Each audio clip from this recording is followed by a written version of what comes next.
రోజు మనము సేవలు చేస్తున్నాం అని చెప్పి మాట్లాడితే సేవలు అంటున్నాం. ఎవరికి ప్రాణదానం చేశాము? ఎవరికి బలాన్నిచ్చాము? ఎవరికి సహాయం చేశాము? ఎవరి భాగ్యాన్ని తయారు చేశాము? సో, అసలు ప్రాణదానమే లేదు. అసలు ఖజానాలే ఇవ్వట్లేదు. అసలు ఫస్ట్ ఆఫ్ ఆల్ మనం తీసుకోలేదు ఖజానాలు. తీసుకుంటే కదా ఇవ్వగలుగుతాము. సో, ఇలాంటి ఏమి చెయ్యకుండా మేము సేవలు చేసేస్తున్నాం అంటున్నారు.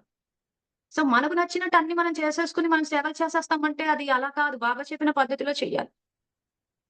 బాబా చెప్పిన పద్ధతిలో చేయాలి. ప్లస్ ఎంతసేపు చేయాలి సేవలంటే కర్మయోగులము, నిరంతర యోగులం.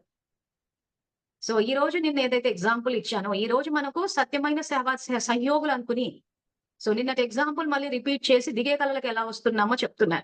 సో, సేవాదారి నువ్వు ఏది చెయ్యకు. చేసినవంటే అంతా నీ మీదే పడిపోతది అని అన్నప్పుడు, వాళ్ళు నా సత్యమైన సంయోగులనుకుంటున్నాం. అనుకుని ఏం జేస్తున్నారు? సేవలు ఆపేస్తున్నారు. సో, అయితే బాగా క్లోజ్‌గున్న వాళ్ళంతా నువ్వు చెయ్యకు, చేస్తే నీ నెత్తి మీద అంతా పడిపోతది అని